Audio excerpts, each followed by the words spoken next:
식사에 대해서 좀 이야기를 하면은요. 자, 첫째는 뭐냐, 어떤 음식을 먹을 건가는 탄수화물을 줄이는데 단순당을 줄여야 된다. 그 다음에 단백질은 꼭 제가 뭐 막 이렇게 먹어라 저렇게 먹어라 하는 것은 검증이 안 될 수 있어요. 하지만 암을 비롯한 난치병을 치유하는 동서양의 대표적인 어떤 식이요법이 있어요. 에 암이 생기는 이유는 무엇인가요?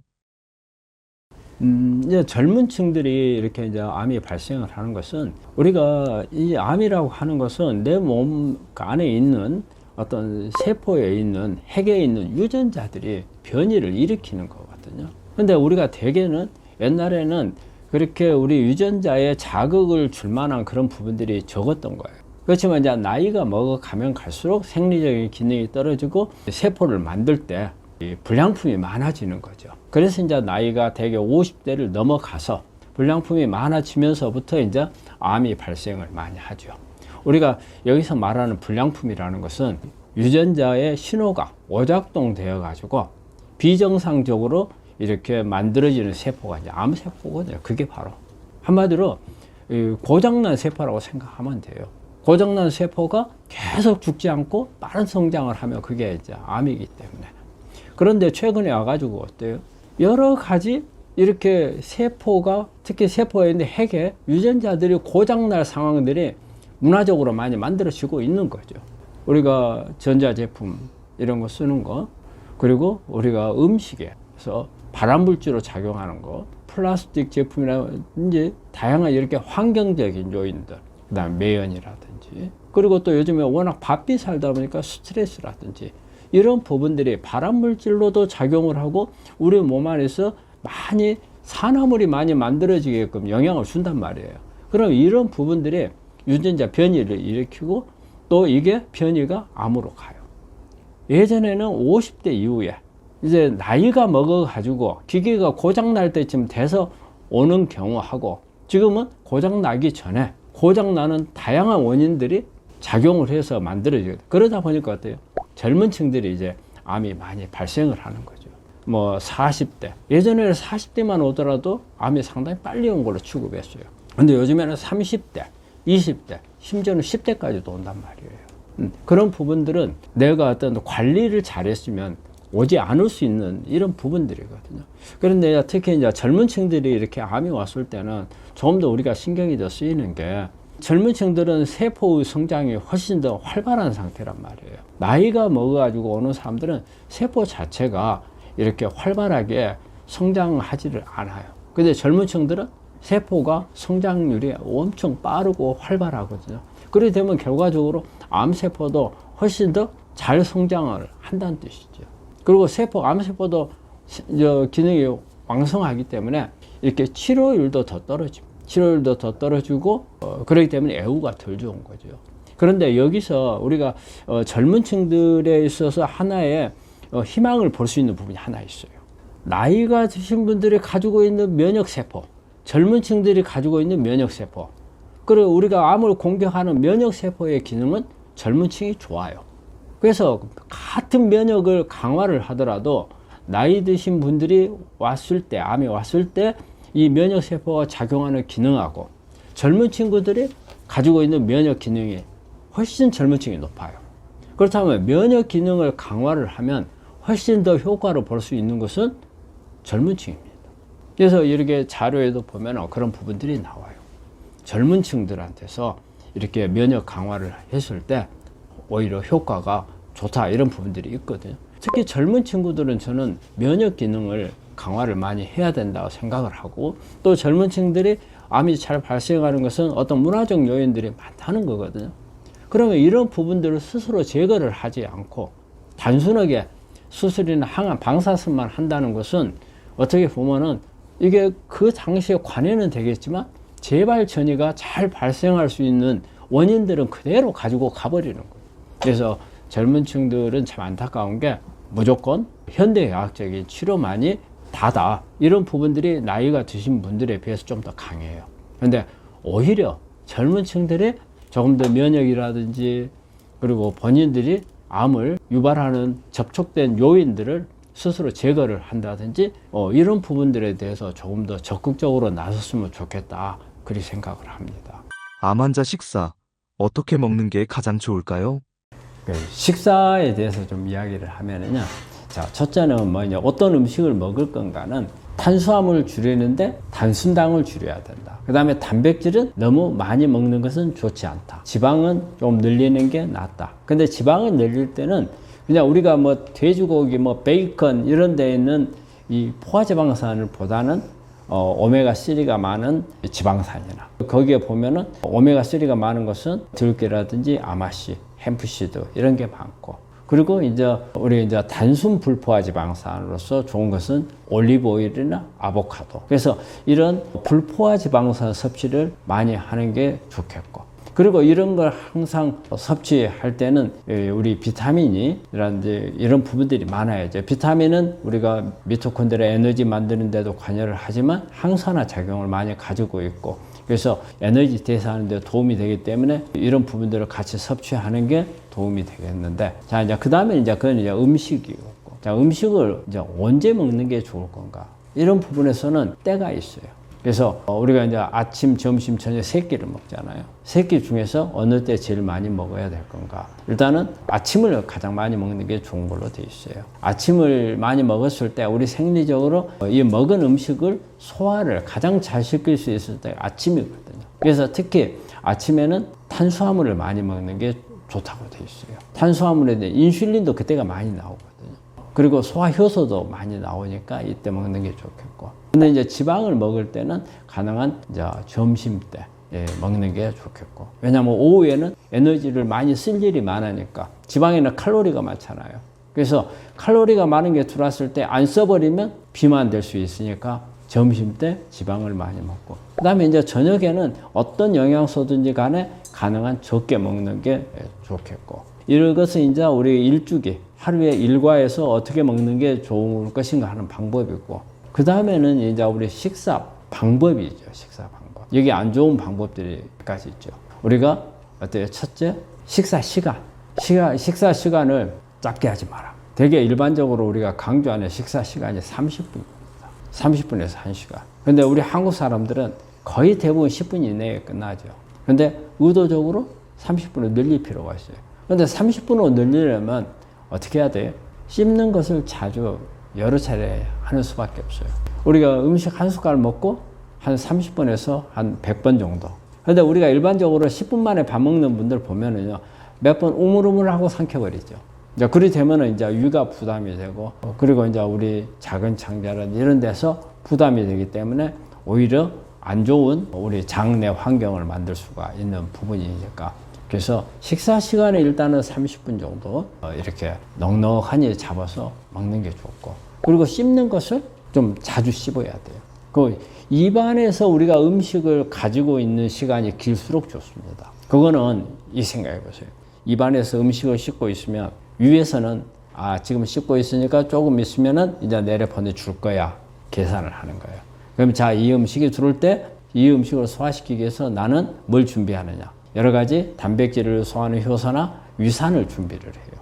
이게 씹고 있는 동안에 그거 준비할 틈을 주는 거예요. 그래서 이제 그게 내려오게 되면은 바로 소화를 제대로 시킬 수 있는 그런 부분. 그렇기 때문에 씹는 시간을 길게 해야 되는 거고. 그 다음에 이걸 할 때 우리가 그 위산이 되게 우리 암 환자분들이 나이가 많으신 분들이 많아요. 그래서 위산이 적어요. 그러니까 음식을 먹을 때 물을 그때는 먹으면 안 돼요. 그래서 물을 피해야 되고. 그리고 이제 우리 몇 가지 안 좋은 이제 우리 음식 습관들 중에서 이런 게 있죠. 폭식. 막 한꺼번에 먹을 때는 왕창 먹고 또 안 먹을 때는 막 굶어버리고 이런 사람들이 있잖아요. 이 폭식이 정말 안 좋은 거거든요. 이 폭식은 일단 이게 한꺼번에 많이 먹잖아요. 그러면 가장 안 좋은 게 첫 번째, 혈당 수치가 순간적으로 올라가 버립니다. 순간적으로 올라가 버리니까 혈당이 높아지니까 암세포 성장하는데 오히려 도움이 되겠죠. 그러고 나서 쓰고 남으면은 어떻게 돼요? 바로 지방을 저장하는 거예요. 지방으로 저장해 넘겨버려요. 그런데 그 과정을 끝나고 나면은 갑자기 혈관 안에 혈당이 떨어져가지고 저혈당으로 빠져요.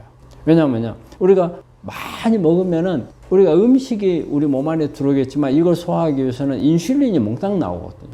그래서 인슐린이 몽땅 나와 있는데 이제 어느 정도 시간이 지나면 지방으로 가고 에너지 갖다 쓰고 하면 포장이 떨어지거든요. 그러면 결과적으로 혈액에는 인슐린은 높아지고 영양분은 없는 거예요. 인슐린이 많아지니까 이 인슐린이 암을 키우는 역할을 해버려요. 그 다음에 이제 허기가 져요. 그럼 또 먹게 되는 거죠. 그래서 이런 폭식은 정말 안 좋은 방법. 그리고 속식, 너무 빨리 먹는 거, 그게 안 좋은 거. 그 다음에 편식. 편식은 한쪽으로 편향된 음식을 먹는 거죠. 되게 이제 육식 좋아하는 분들이 그렇죠.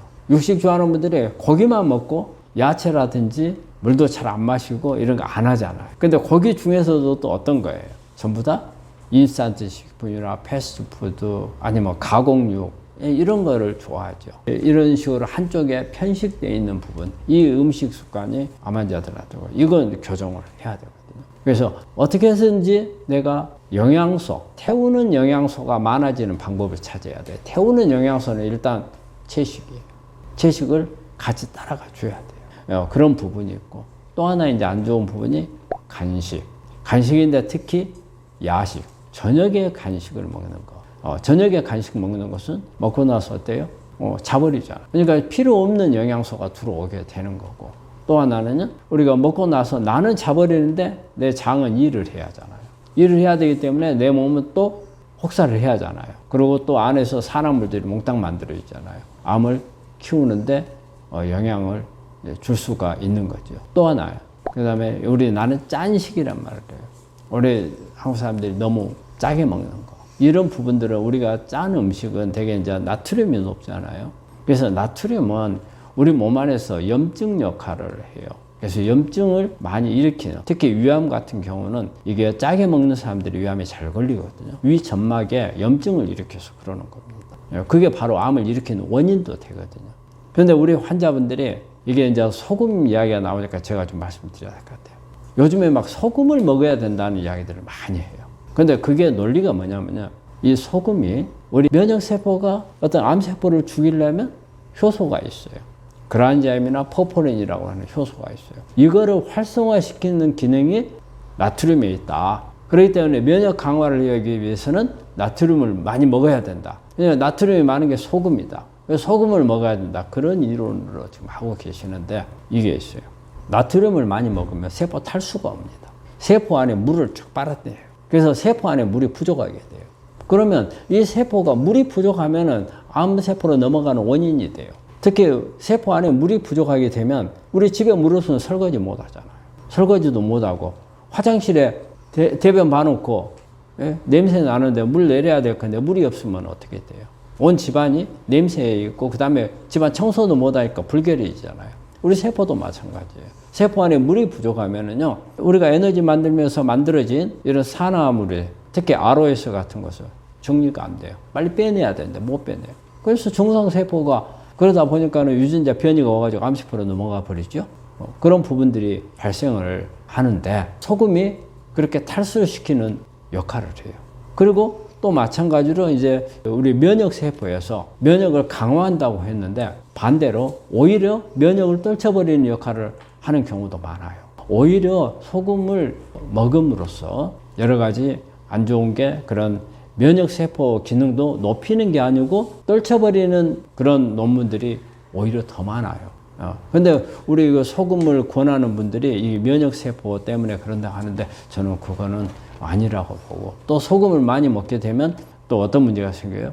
우리 혈압 상승이 오죠. 고혈압 같은 거 오게 되고 그 다음에 우리 어떤 장기들 기능에도 좋지 않은 영향을 주는 거거든요. 그래서 저는 소금을 이렇게 많이 먹는 것은 그렇게 바람직하지 않다고 봐요. 그래서 저는 짠식이 안 좋다.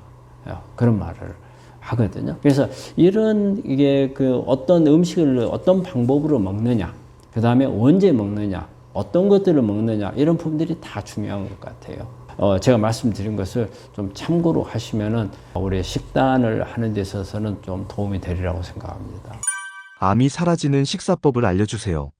뭐 꼭 제가 뭐 막 이렇게 먹어라 저렇게 먹어라 하는 것은 검증이 안 될 수 있어요. 하지만 암을 비롯한 난치병을 치유하는 동서양의 대표적인 어떤 식이요법이 있어요. 예, 서양에서는 거선요법이라고 하는 거고요. 동양에서는 니시요법이라고 하는 야, 둘 다 100년 정도 됐어요. 지금까지도 병원에서 이걸 기초로 또 그대로 사용하기도 해요. 정말 효과가 괜찮아요. 그래서 그걸 기준으로 여러분들이 식사요법을 짜면 돼요. 이 식이요법을 여러분들이 만약 모르고 이런 식사요법을 모르고 만약에 음식을 치유한다고 덤비시면 여러분들 결국은 집착과 욕심으로 접근할 수가 있어요. 저는 이때 이렇게 표현하는데 장님이 꼭 코끼리 만지는 격으로 식이요법을 하는 경우가 많이 있는 것을 환자들을 보면서 보게 되는데요. 그래서 어떻게 보면 거슴요법과 니시요법의 이 공통점을 찾아서 여러분들이 실생활에서 딱 할 수 있는 이런 식사법을 찾으면 좋겠다는 생각을 해요. 이 병이 사라지는 식사법으로 이 첫 번째는 일단은 배고픔과 싸우지 말으셔야 돼요. 이게 배고픔과 싸우시면요, 여러분들이 음식은 조금 뭐 도움이 될 수 있는데 마음에 허기가 일어나요. 그래서 본능과 싸우지 않는다라고 하는 것이 첫 번째 지켜야 돼요. 그래서 여러분들 자연식품인 생채소와 생과일을 충분히 드시면 돼요. 배고프게 드시는 게 아니라 충분히 드신다. 어떻게? 생채소를 갈아서 혹은 녹즙내서 혹은 사과 당근 주스 같은 이렇게 해서 충분히 배불리 드셔도 배고프지 않고도 암을 이길 수 있는 이런 식사법이 될 수 있어요. 이것이 첫 번째예요. 첫 번째. 그 다음에 이제 병이 사라지는 식사법. 두 번째는 음식 먹는 순서 지키셔야 돼요. 건강에 좋은 일단 자연식품 먼저 드시고 그 다음에 가공식품을 뒤에 먹는 거예요. 이거 상당히 중요합니다. 가공식품 먼저 먹고 자연식품을 뒤에 드시면 이 건강에 좋은 거 많이 드실 수가 없어요. 이거 좀 지키시면 되는 거고요. 그 다음에 이제 병이 사라지는 식사법. 세 번째는 정말 다양한 종류의 자연식품, 생채소와 생과일을 여러분들이 먹어야 돼요. 니시요법에도 주로 주장하는 건데 5종류 이상의 잎채소와 3종류 이상의 뿌리채소를 같이 드셔야 된다. 뭐 이렇게 권하고 있어요. 암에 특정하게 좋은 식품이 있는 것은 아니다라고 하는 것이 포인트예요. 자연식품을 먹느냐 가공식품을 먹느냐가 중요하지, 암에 이 특정하게 좋은 식품을 여러분들 찾아다니면서 식이요법을 여러분들이 하고 있다라고 하면은 혹시 여러분들 마음속에 욕심과 집착으로 병을 바라보고 있는지는 아는지 되돌아보실 필요가 있어요. 2000년 전에 진시황을 한번 생각해 주세요. 여러분들 플로처를 쫓아다니다가 오지도 못해서 죽었잖아요. 병이 사라지는 식사법. 네 번째는요, 생체 리듬을 지키는 식이요법을 여러분들이 하시는 게 좋아요. 생체 리듬을 지키라. 아무리 좋은 자연식품이고 건강에 좋은 거라고 해도 야식하시면 이거 건강에 해로워요. 그래서 음식을 먹는 시간도 중요하다라고 하는 거예요. 결론적으로 얘기하면 위에 4가지를 정리해보면 첫 번째, 적게 먹으려고 본능과 싸우지 말라는 얘기고요. 두 번째, 음식 먹는 순서를 지키라는 거예요. 건강에 좋은 자연식품 무조건 먼저 먹는다라고 하는 거예요. 세 번째는 욕심과 집착을 내려놓고 자신에게 상냥하게 하라라고 하는 거예요. 네 번째는 음식 먹는 시간을 지켜라 라고 하는 거예요. 이렇게 오랫동안 오래된 그리고 검증된 식사요법을 여러분들이 조금은 참고하시면 좋을 것 같아요. 저하고 한번 식사하는 것도 좋은 방법일 것 같아요. 저는 이것을 몇 년 전부터 실천하고 있는데요. 제일 중요한 것은, 식사요법의 제일 중요한 것은 평생을 할 수 있어야 된다. 그리고 그것을 즐겁고 맛있게 먹을 수 있게끔 해야만 여러분들이 세포 문제뿐만 아니라 마음의 문제까지도 해결해서 병을 치료하는 가장 좋은 식이요법으로 된다는 거예요. 암 환자 건강기능식품 섭취 어떻게 해야 할까요? 예, 건강기능식품. 저도 제가 이제 한 35년 진료를 했기 때문에 정말 초창기에 많이 썼었어요. 환자들한테도 권하기도 하고, 저도 많이 먹고, 이렇게 한 지가 벌써 저도 상당히 오랜 기간을 한 것 같아요. 지금까지 이렇게 제 경험을 보면, 동서고금을 이렇게 다 되돌아봐도, 건강기능식품 만드신 분도 그렇고요. 이걸 가지고서 로베탄 탄 분도 마찬가지고요. 또 건강기능식품을 또 먹고 또 이걸 판매하시는 분, 좋아졌다고 판매하시는 이런 분도 마찬가지고, 암에 걸리면요, 치유 못하는 경우가 너무 많아요. 돌아가시는 것을 너무 많이 봤어요. 그래서 저는 건강기능식품을 보면은 이런 느낌이 들어요. 이런 생각이 드는데요. 어릴 때 시장에 놀러 가면은, 시장에 막 사람 많은데 놀러 가면은 그런 경우 있잖아. 막 이것만 먹어봐. 정말 그럴듯했대. 만병통치, 못 고치는 병이 없는 것 같았어요. 이런 느낌이 저한테는 와요. 그리고 이제 꼭 지식을 파는 그 현대판 약창수 같은 느낌이라고 할까요? 이런 느낌이 들기 때문에 저는 추천 안 합니다. 그래서 물론 영양소 어떤 부족으로 여러분들이 병원에 가서 진단을 받았다면 건강기능식품도 약품으로 처방받아서 사용하는 경우도 있을 수 있어요. 그건 좀 뭐 괜찮아요. 여러분들 하셔도 된다 라고 생각합니다. 비타민 D가 너무 부족하다라고 하면 비타민 D 건강기능식품으로 여러분 섭취하셔야 되잖아요. 뭐 이런 것들은 뭐 괜찮다고 생각되지만 일단은 뭐 그런 거조차도 아무리 좋은 건강기능식품도 자연식의 어떤 영양소를 대체할 수 없다고 저는 생각을 해요. 이건 역사의 증명이 되는 거예요. 여러분들이 음식으로 뭐 상당히 많은 암 환자를 치료했다라고 하는 가장 그 근거를 갖고 있는 곳이 니시요법하고 거선요법이라고 말씀드렸잖아요. 이거 자연식품 그대로 사용하지 건강기능식품 만들어 갖고 막 거기서 막 그런 걸 팔지는 않는다는 거예요. 자연식품으로 우리가 가공한 몇 가지의 어떤 영양소 혹은 한 가지 특정 어떤 영양소가 암을 치료한다라고 하는 것은 저는 그건 욕심이다라고 봅니다. 다시 또 말씀드리지만은 2000년 전에 진시황이 브로처를 찾아다녀서 결국 50도 못 살고 죽었다는 것을 우리가 잊지 말아야 된다는 거예요. 건강기능식품은 현대판 불로초를 찾아다니는 것과 유사하지 않는가라는 생각을 하고 있고요. 만약에요, 건강기능식품을 내가 그래도 먹고 싶다라고 하면은 완벽하게 믿으세요. 믿고 좋아진다고 믿고 드세요. 확실하게 플라시보 효과는 아마 확실하게 나타납니다. 그래서 어느 정도 효과는 여러분들이 볼 수 있는 것을 경험할 수 있을 거예요.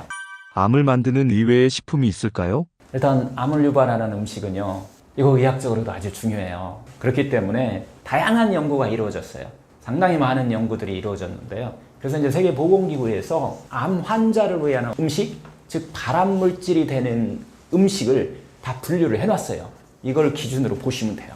여러분들이 지금은 탄 음식, 햄, 소세지 같은 이런 가공류, 뭐 훈제, 바비큐, 뭐 이런 식품들, 숯불구이 식품들 이런 것들이 발암물질이라는 것은 이제 상식적으로 알고 계시잖아요. 거기다 더불어서 이 소고기, 돼지고기 같은 이런 붉은색 육류라고 우리가 표현하는데 이걸 과다 섭취하는 것도 발암물질로 분류가 돼 있어요. 이것이 2급 발암물질로 분류되어 있는데요. 여러분 뭐 술, 담배가 발암물질이라는 것은 이제 뭐 다 아는 상식이잖아요. 또 어떻게 보면 이제 의외의 어떤 식품 세 가지인데요. 첫 번째는요, 견과류예요. 견과류가 여러분 건강에 좋다고 우리가 암을 이렇게 치유하다 보면 상당히 많은 분이 이렇게 드시게 되는데 꼭 좋기는 한데 좀 조건이 있어요. 산패된 견과류를 쓰시면 절대 안 돼요. 산패된 견과류 속에는 아플라톡신이라고 하는 어떤 치명적인 발암물질이 들어있어요. 견과류는 이 지방 때문에 산패되기가 상당히 쉽기 때문에 여러분들이 일단 싱싱한 것을 드신다. 곰팡이 있는 것을 드시면 안 된다라고 하는 것이 가장 중요한 것 같아요. 가능하면 국산 드세요. 외국에서 오는 과정에서 상하지 않게 하기 위해서는 정말 많은 처리를 해야 돼요. 상하면 곰팡이 때문에 문제고 상하지 않으면 뭔가 방부 처리를 해야 되고 여러 가지를 처리했기 때문에 건강식품이다라고 보기가 좀 힘들다는 거예요. 호두 같은 걸 예를 들면요, 이 껍질이 상당히 두껍잖아요. 단단한 이유가 있어요. 그래서 여러분들은 껍질을 까지 않은 이런 것을 갖다가 선택하셔서 직접 드실 때마다 까서 드는 이런 지혜를 발휘하셔야 됩니다. 예, 암을 유발하는 의외의 식품 두 번째는요, 발효식품입니다. 발효식품 하면 일단 건강에 다 좋은 거다라고 우리가 착각하게 되는데요. 여기에도 마찬가지로 곰팡이 끼면 과감하게 버리셔야 돼요. 이 곰팡이 끼면 불에 아무리 끓여도 죽지 않는 경우도 있어요. 무조건 먹지 마세요. 예를 들면은 김치에 피는 경우도 있어요. 곰팡이도 발암물질이에요. 김치나 된장 뭐 이런 거 있잖아요. 간장, 고추장 같은 거에 이렇게 피는 곰팡이, 이거 해로운 경우도 있고 여러분들이 해롭지 않은 또 좋은 것도 있어요.